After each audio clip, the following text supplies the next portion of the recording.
it's very faint, but it's because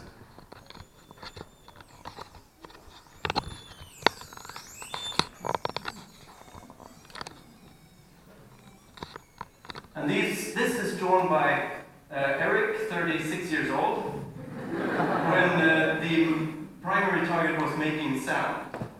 So that's a real life first case prototype. Oh, sound. And you can all play with it later because it's important. That's one of the little points. We started with one little toy. And this is going to fill up with weird stuff. So don't be scared. Nothing is going to explode. I hope. And I've already misplaced the little clicker thingy.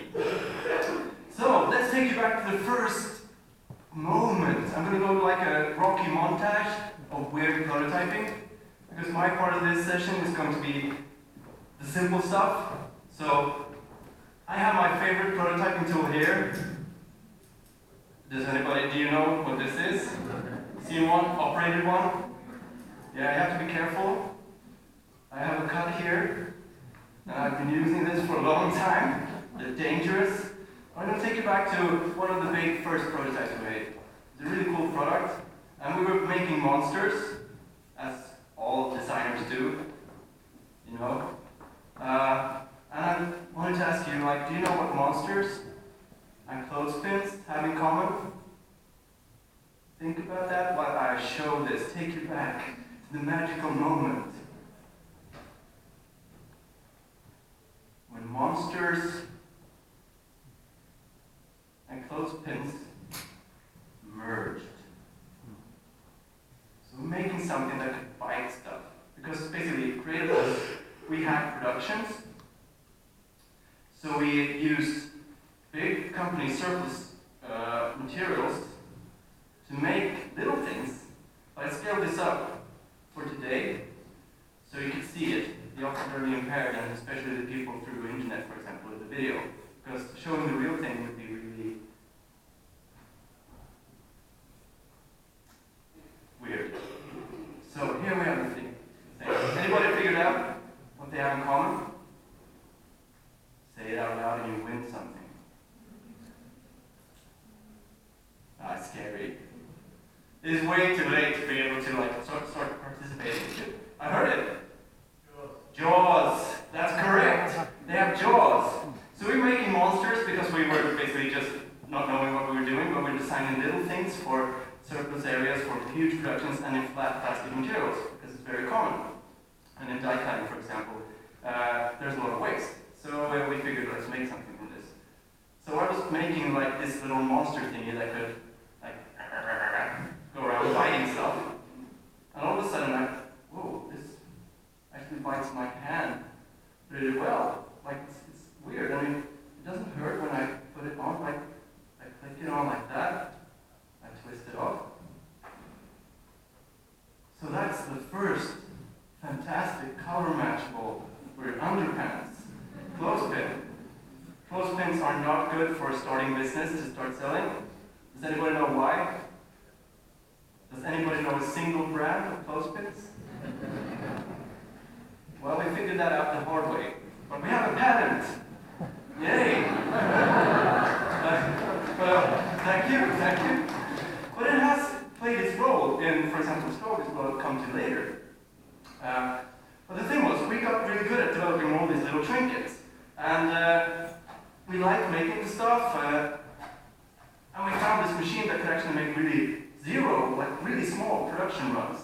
So this is the die cutting machine generally used for scrapbooking. Do you know what that is? So we designed tons of different things. For example, the clothespin thingy, but also this magical little thing.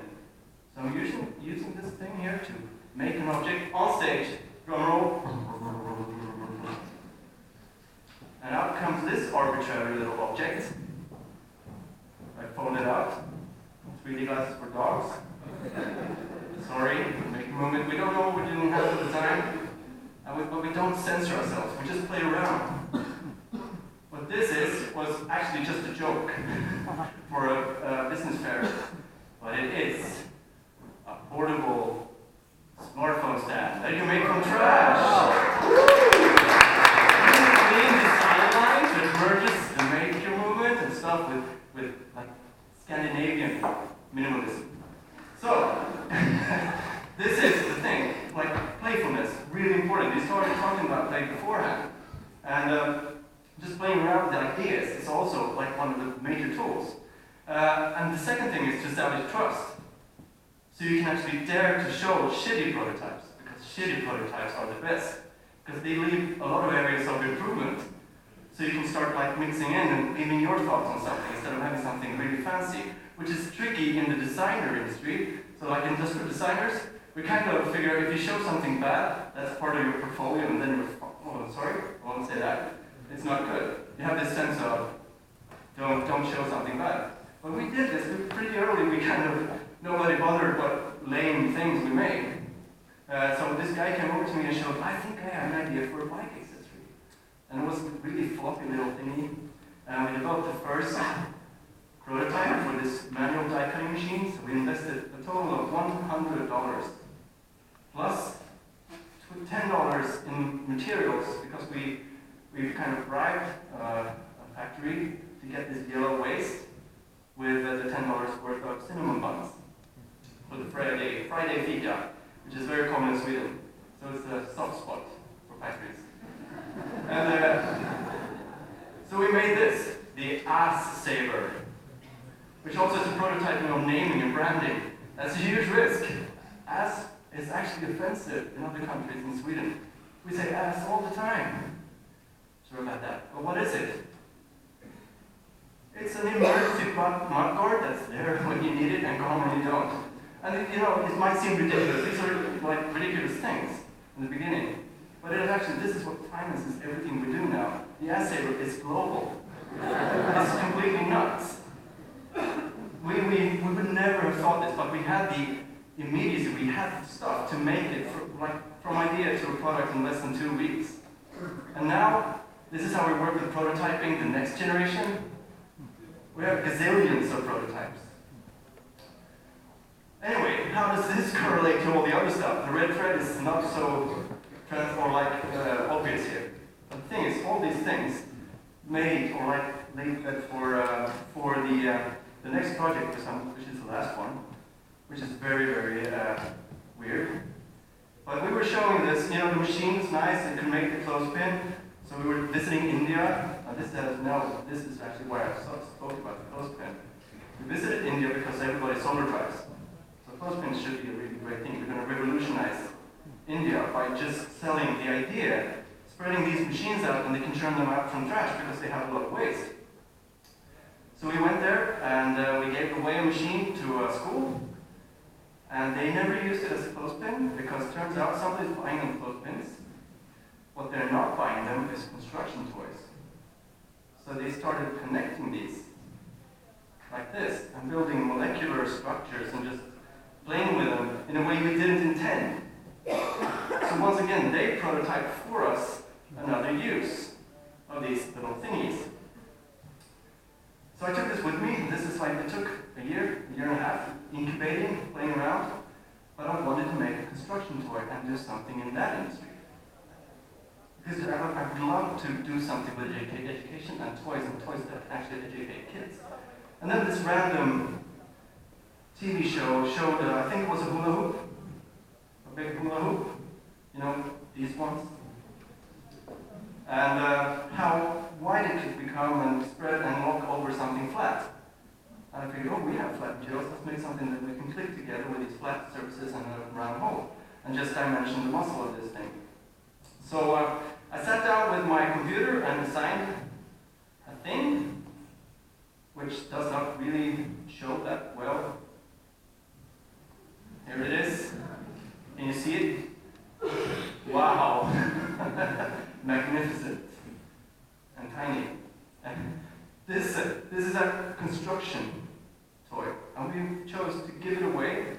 So it's an open source system. We didn't know how good it was when we did that. But we launched a Kickstarter with some videos and some stuff, and how does it work? So this is what we described in the video. So I'm going to take you back to the magical moment when we made the video. Sorry. You take the little thingy. We didn't have a name when we started with. You put the other another straw. Now you have 2 straws. They look like drumsticks. This is almost like, wow, already. But there's a big reveal. The same thingy connects to the other thingies. With a little spoon. Did you hear that? That's design. Oh no, I can't even put my fingers inside. Oh yeah. Wow. So you snap them together and then you got this stick. Wow. A mechanical flexi thingy. Wonk. And then you can lock it to any angle you choose.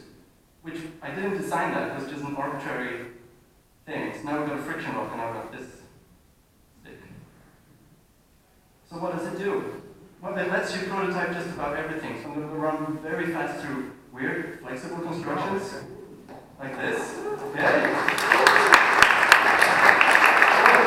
Learn by reverse engineering common household objects like the little lamp here. You see in the Pixar thing? So you just copy things, and by copying things you understand how they work. And then you can morph objects in 3D space. So you can try out and actually start manipulating objects that you shouldn't be able to manipulate. Which turns into, now it's an architecture investigation thingy. And you can also make weird Mobius stuff. So we didn't know what we were doing, but we're going to jump into a nice little thing. The last 3 points I have. It connects cardboard. It does all kinds of stuff.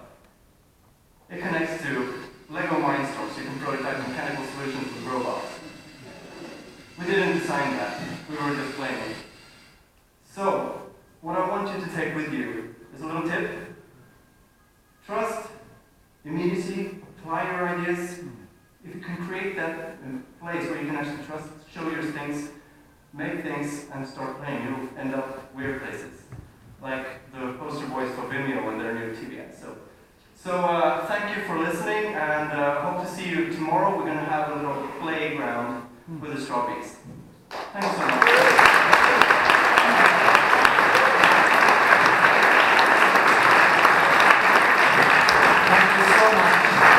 Thank you so much. Our next speaker is a well-known person within the making movement. He lives in Singapore and works for Team Lab. And he's going to show us some examples of what he and his team work to create new products. And he's got lovely ears. And he's coming up now. Give it up for Takasu, Masakazu.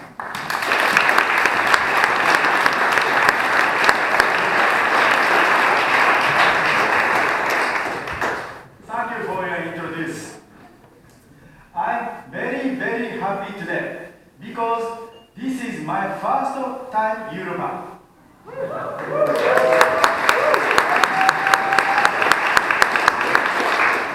Lot of difference from Asia. Every people very tall, every people very quiet, and every people very serious in face. But lot of same things. Every people love the future. Every people very kindness, and every city joyful and happiness. I'm very happy today. And my first look down European. Okay, start my presentation. My presentation theme is interactive design prototyping by Team Lab. My first message is very important. Please notice. My first message, I not speak English well. I will try to speak presentation today by my broken English. My first message with apology Bruce Lee, Lee Xiaolong, don't think, feel! Okay?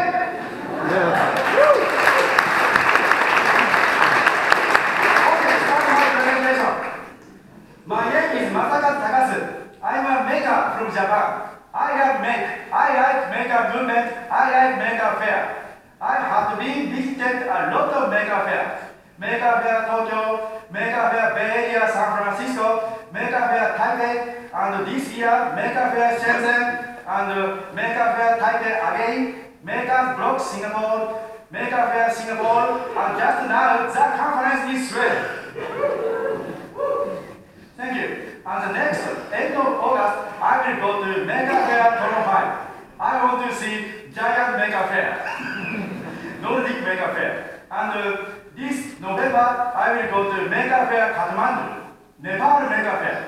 And I must be, try to Maker Fair Tokyo presentation again. Let's join us. I'm a technical evangelist belonging to Team Labo.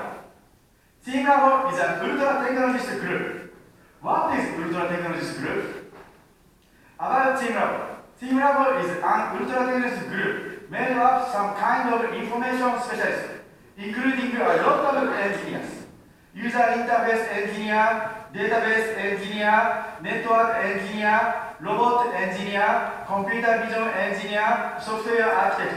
And some not engineer people like mathematician, architect, CG animators, web designer, graphic designer, artists, and editors. And I'm a technical evangelist. 400 employees work in Tokyo, 70% engineers. Our characteristic Team Labo is a creation without borders between design and art. Like this. There is not much border between design and art, because we focus on the digital domain. In analog domain, is art and design is very different, but digital domain is the same. We sell artworks on the top of art market, such as Art Basel, and we also find solution new product. And same technology, same things, same engineer, same philosophy. For example, this is our art.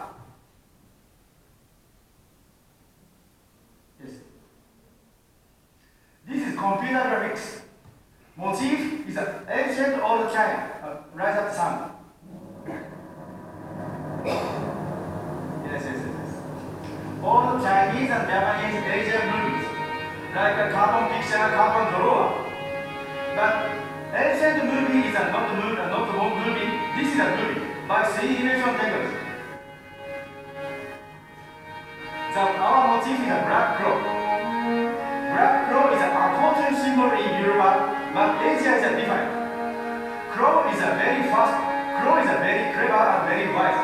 In Asia, crow is a fortune teller and follower. Here is a Yoruba, football nations. Our Japanese national football team symbol is a three-legs black crow.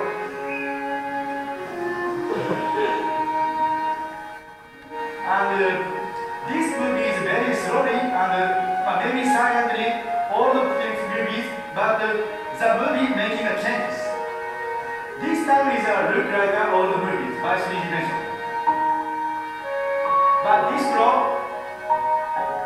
make a flying, everything changes.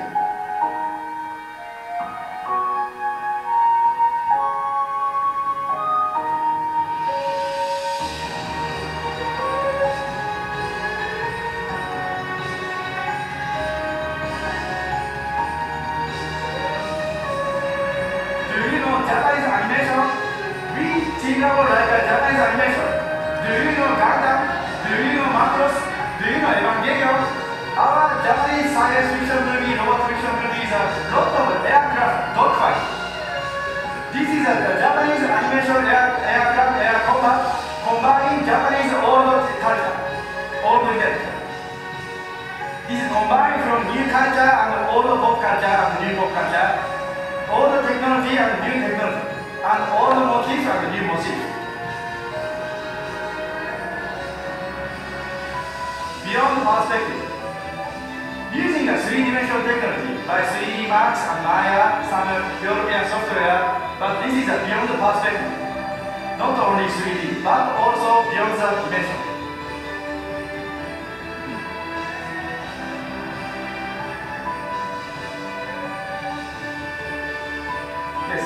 Every creative industry making a 3D movies, but we like Japanese culture and 3D movies. This is only this is one our example. Okay, next. Technology, design, art, and science.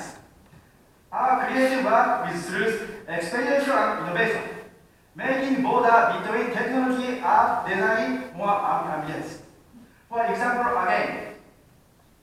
This is our physical product, 4-dimensional displays.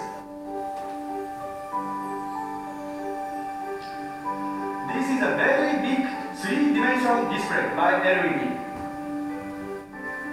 About 9 meter high and 6 meter wide and full of LED three-dimensional displays. Working with outside and interactive. Every people using a smartphone, throwing the ornament, drop on the screen. In the computer, three-dimensional virtual sculpture become a three-dimensional real structure by light.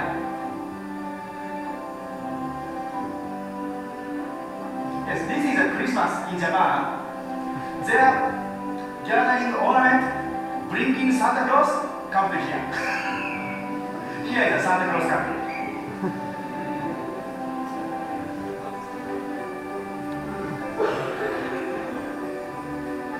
Yes, this is a moving by real-time 3D graphic GPGPU boxerization. In big iPad, synchronizing the tree.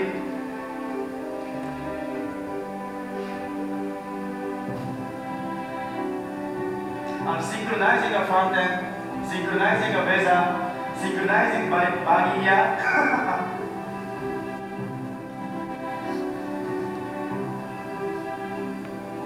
Yes, this is last Christmas.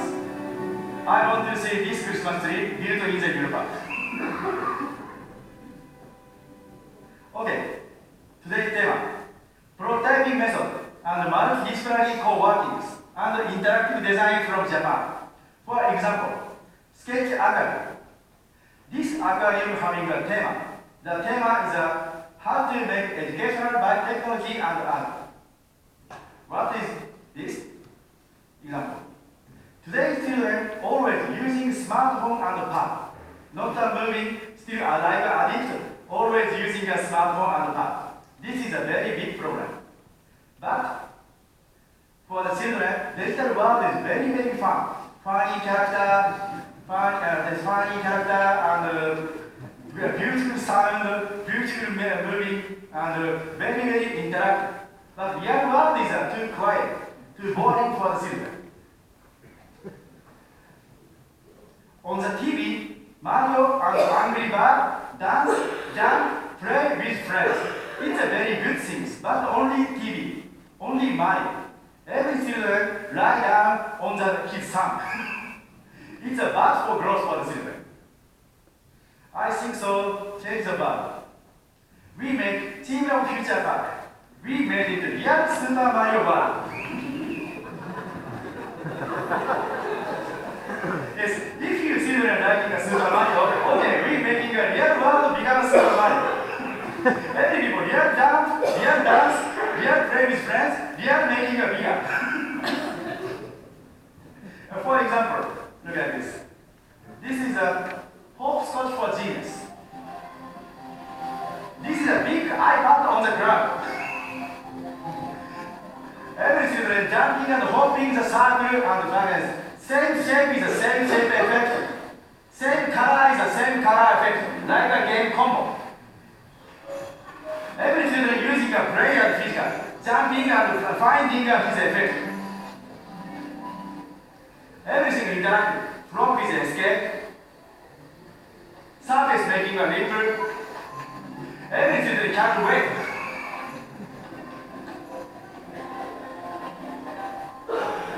Yes.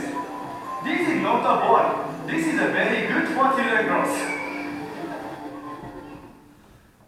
Yes.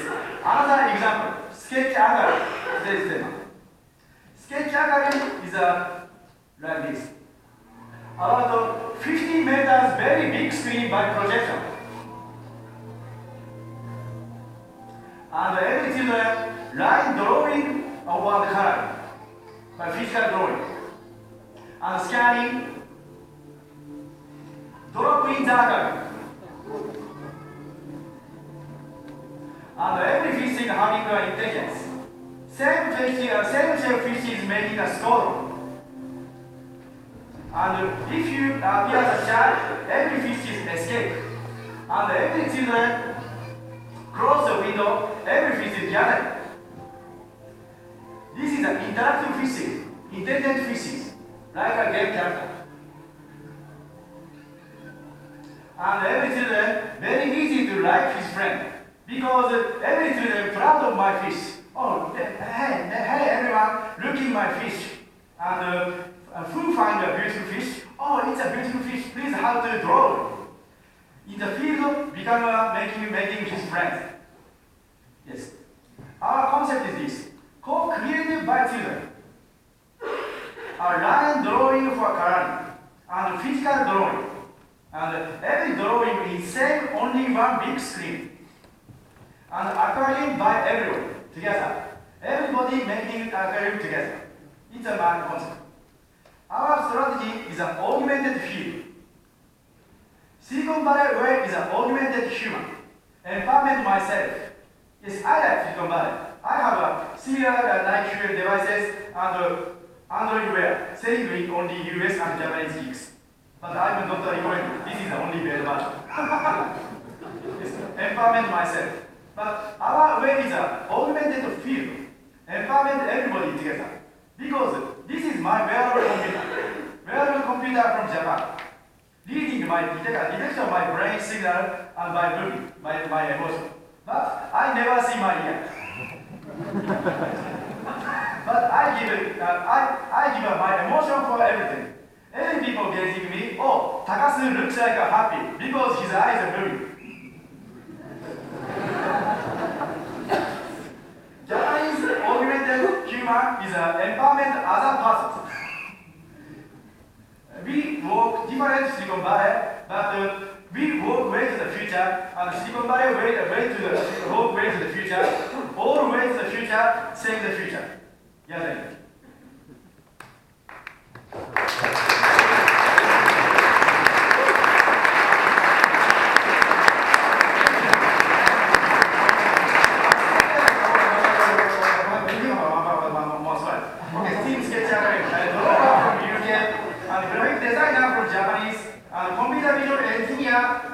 from Japanese and Unity 3D engineer from Japanese, around 2 months. One prototype is an image by drawer. And he is a man. Adam Booth is our drawer. Adam Booth is English born, master of Nihonga, a kind of painting that uses traditional Japanese method and style. Second prototype, making a 6 meter 3D work by Unity 3D engineer. Sugicho is a man. He is a Unity 3D engineer. Sugicho is a graduation of Technology Polytechnic and Art University. He is founder of our interactive team. Third prototype, more visual effects, light, perspective, and Unity 3D engineer and designer. This is a before effect and after effect. Fourth prototype, mood and visual design by engineer and mathematics. We like a random noise and mathematics. Fifth prototype is algorithm. Fish swimming same target. Same fish saving fish same target, making score. Escape from the shark. When escape and find food is more faster, like a real fishes. Sixth prototype is a visual and move making. It's very important. Understand. Looks so good, not boring. Every moving has meaning. Meaningless moving is boring. Still same moving is boring. Seventh prototype is an interaction design. How to get drawing display, the fishes are touchable. The fish eyes will be able to see us. We think, what I think is fishes. My engineer think brain with fishes. Eighth prototype is choose two. We use scanner and infrared camera. Yes. How to multi-display co-working? Prototype is best way. Not need a language. Two heads are better than one. Don't think alone all right. Thank you.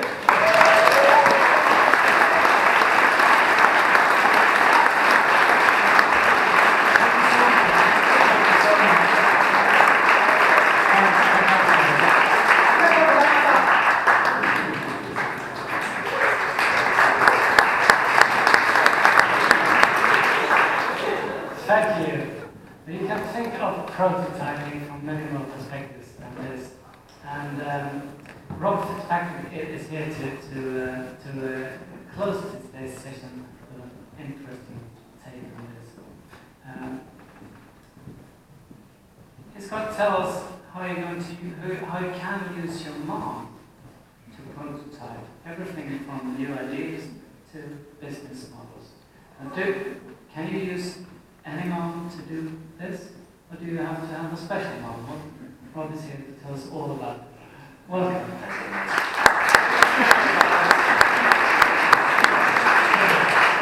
to the, I guess, is this the end? We're close to the end. But anyway, good job in making it this far.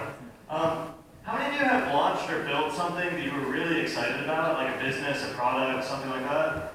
You're like, this is it, this is the big one, right? You get pumped, you spend like a year or 2 years like in your garage just working and working. And was anyone's customers or users slightly less excited about the product than you were? I mean, like, it's hard, right? Because I started my first company in 2007. I was a creative, I was a programmer, we were making toys for kids. We went through an investment program called Y Combinator. We got a little money, we raised a little more. That unfortunately gave us the freedom to just like lock ourselves in a room and do lots of work. And so while we were doing tons of iterations and tons of development, it never left our room, it never left our team. And so we became more and more convinced that what we were building was brilliant, when in fact we never exposed it to the oxygen of the outside world. The first time it was a tool for kids to be more creative, to let them make cartoons and little animated music videos. The first time we actually watched a kid use it, we're like, wow, we need to start over. Like, we knew that in about 5 minutes. And so, after that, I tried to do a better job. And if you've read any of the lean startup or the customer development stuff, one of their big mantras is you've got to get outside of your own office and you've got to go talk to your customers way before you're ready. And so I said, okay, I'm going to do that. And I spent a serious chunk of my time. You know, it was almost my full-time job for probably 6 months, just talking to customers, always, always, always. And we still went out of business. And I was like, that's not what I signed up for. Like, I thought that by talking to people, I was going to figure out what they wanted, I could build the right product. But I realized it's actually pretty hard because there's all these biases and difficulties, and it takes a lot of time. It's really easy to mess up. So the goal of it is that we want to figure out in an ideal world whether our business or our product is going to work before we build it. You know, it's like being able to quickly prototype stuff. This is, I don't know if I'm allowed to use your visual displays, but like being able to do this is incredible, right? And if you had this ability to rapidly prototype something and you didn't use it, you're just throwing away good information. And with businesses where you're potentially pouring in, millions of dollars and years of your life, it's even more important that we do that. But it's hard, and everyone's got their process, but actually no two businesses are the same, ever. That's why it's innovation. It's innovation because it's never been done before. So you can't just read a book and follow someone else's advice. It's not going to work for you. And the difficulty is that we want to start learning before we have the product. And in some cases, before we even know what the product's going to be. I mean, if we have the product, it's relatively easy. You get your product, you take it to someone, you ask them if they'll pay you money for it, and if they pay you, then it's a pretty sure bet that you're on the right track. And things like Kickstarter and crowdfunding are brilliant at bringing us this information a bit earlier. But still, it's hard. And too often, the approach we take is that of the visionary entrepreneur. We say, I have an idea, and no matter what, I'm going to make it happen. And so we get our designers and our programmers and our marketers, and we create this big launch campaign, and we get all excited, and then maybe we get lucky, and we happen to be right, and then we're a big successful celebrity, we buy our island. Or maybe we were a bit off track, and suddenly we're like, oh no, do I still have money? Do I get another try? And we'd love to bring that information forward. We'd love to learn sooner. And talking to people about our idea is meant to be the way that we do this. And every single person who gives advice about startups, they'll say this. Reid Hoffman, he said, if you're not embarrassed about what you're launching, you've waited too long. It's like you have to get it out before you're ready. But there's a big fallacy. I call this the feedback fallacy, and it's the belief that just because we're talking about our idea, that we're getting good data. We believe that we're being scientific. We're asking people questions. We're filling out the surveys. We think we're learning something. And what I want to convince you of in the next 10 minutes is that all you're really doing when you tell people about your idea is you're fishing for compliments. You're coming in and you're saying, okay, now, I've worked really hard on this. It's my favorite idea ever. I'm quitting my job. I'm risking everything. Here it is. Tell me the truth. And unless someone's a sociopath, they're not going to tell you. And to be honest, like, even if they did tell you the truth, what does it matter? Venture capitalists are literally professional bettors on the future. There should be no one more qualified to figure out whether an idea is going to work or not. But you know how often they're wrong, right? 80%, 90% of the time, depending on how good the investor is. So literally the best in the world, if their honest, true belief is wrong so often, how much can we take anyone's opinion? If you ask me and I love your idea, so what? If I hate your idea, so what? It's like, I'm almost certainly wrong. So it's not just that people are polite and lie to us, their opinion fundamentally does not matter. But we still need to learn if what we're building is going to work.